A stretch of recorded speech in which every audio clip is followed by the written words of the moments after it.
Hello. Here is Wilrike Sophia, your intimacy activist for exploringdeeper.com.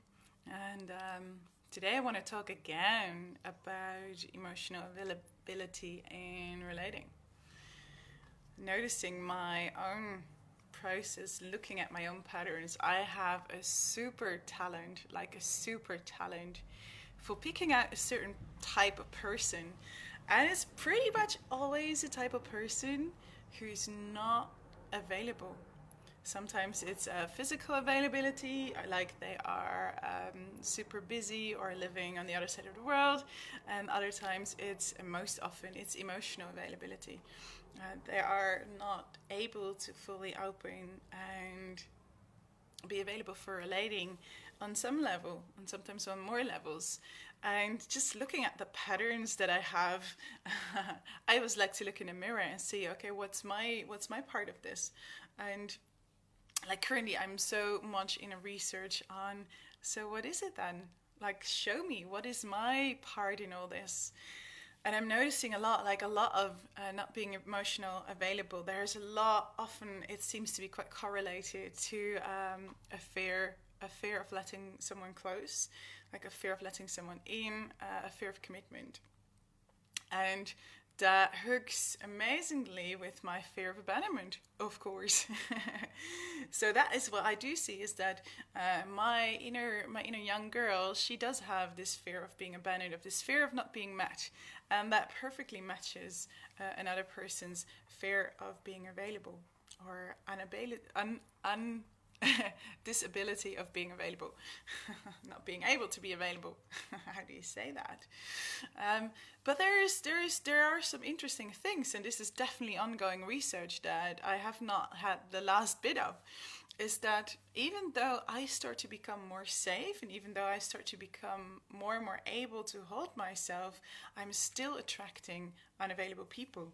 And whereas in the past, I would just not see the unavailability, I would not see the avoidance in their attachment pattern. And if you're wondering what's attachment pattern and what's avoidance, then please check my previous videos, because I've said quite a lot about it. In the past, I would just not see it. It would be a completely blind spot, and I would not notice that the other was not available. And I would just dive into it at first, 400% at least, just, completely dive into it and lose myself in the connection. Like completely lose my center, lose my balance. And I'm noticing that as I'm doing more and more of my work, which means learning to hold myself, learning to understand that when I'm losing myself, I'm trying to get something from the other person that I will never be able to get from them. And even if I would, it would be a very dysfunctional relationship.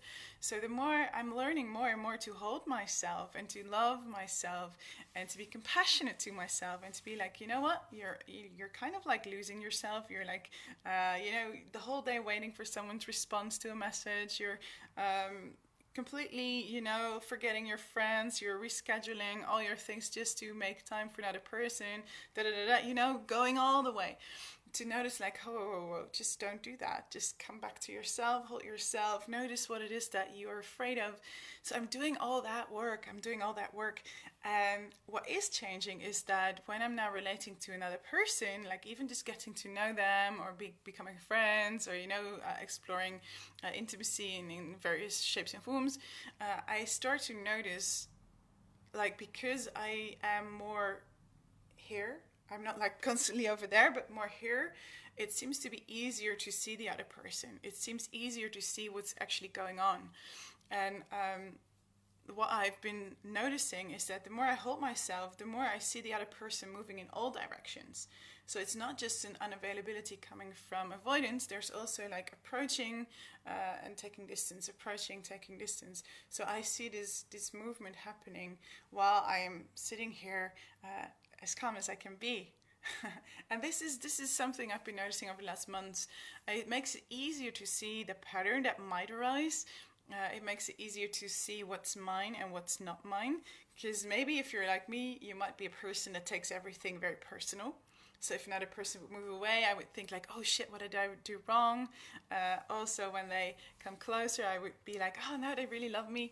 Instead of like taking a little bit of distance and see that they're moving closer and further away, might have nothing to do with me. I might just, remember them of their mom and the relationship that they had with their mom or with their dad or with an ex. And they might project that role on me and move closer and further away because of that. So that part is changing. And instead of that, it would take me like I have passed where it would take me years until I would notice the pattern. With a previous relationship, it took me a full 8 months before someone else reflected the pattern to me, and I just didn't see it. And this is quite recent, so we do have strong blind spots. And nowadays, it takes me about a week to notice the patterns. So there definitely is progress, and I'm also noticing sometimes the powerlessness in it of like, okay, I am increasingly capable of holding myself. I'm getting so much better at it, and still I'm attracting these people that are not fully available.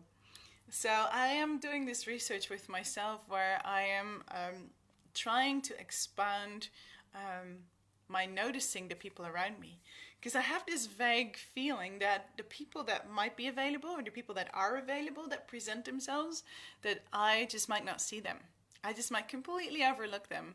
I'm noticing that sometimes when someone is like openly, genuinely interested in me, I get super suspicious. I'm like, something's wrong with you. Like, why do you show up like this? Like, I'm going to search for, the thing that's wrong with this person.